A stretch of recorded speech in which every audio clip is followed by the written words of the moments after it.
amazing to celebrate anybody that is trying to be sustainable in business.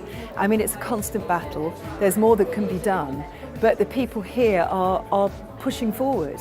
And what I always say is, you throw a stone and it makes a ripple, and enough people throw stones in and that ripple will make a wave, it will make a difference. So I think it's fantastic to be celebrating people that are at the forefront of sustainability in business. I think the public is definitely more engaged in environmental issues. I mean, if you think about it, it wasn't that long ago that you talked about sustainability and the environment, and they weren't really words that were in your everyday conversation, and now they are. I mean, we've gone a long way forward, and I think we've got a lot to thank for that. I mean, social media, obviously the media as well, but I think also there's some of the things that we're noticing now are so visual. You've only got to look at the news today. I mean, I was just watching it this evening, and they're showing extreme weather changes. You've got to take notice of that. I mean, anyone with any social conscience will look at that and think, we have got to do something, this cannot go on. You look at a programme about plastic pollution, you see the islands of pollution in the sea, and you feel terrible about it, and we've created that. And so I think those visual images have made people very aware of environmental problems.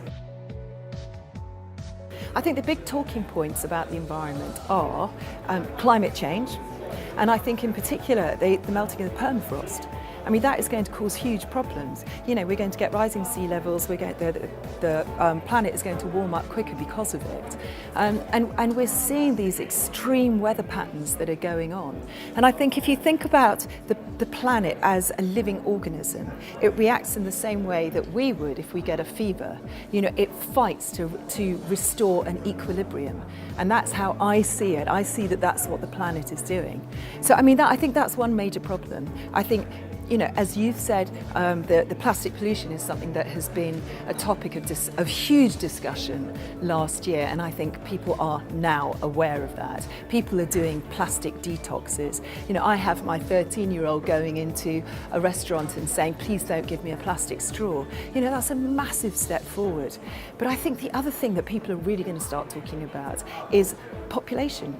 Overpopulation. We have too many people. What we do about that is very difficult to answer.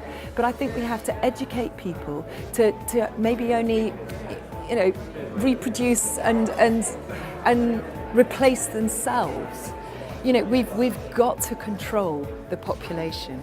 We have amazing medicine these days, which is making people live longer.